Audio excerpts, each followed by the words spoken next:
आपण चिकन घेतलंय, धुतलंय, त्यामध्ये दही टाकणार आहे.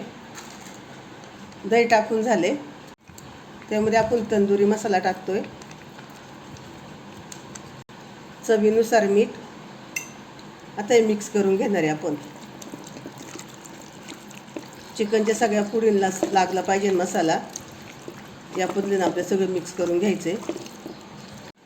इथं छान आपण चिकन मॅरिनेट करून घेतलं आहे. आता हे आपण 1.5 ते 2 तास असं ठेवूया.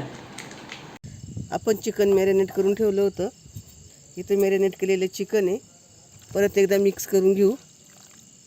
सळई आहे आपली, ही सळईमध्ये घालूया.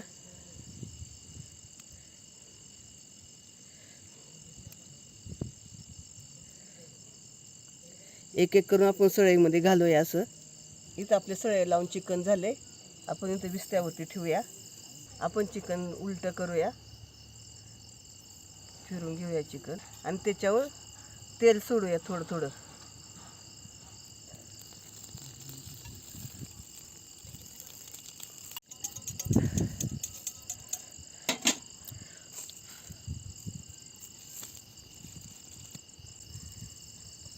इथं आपलं चिकन टिक्का तयार आहे.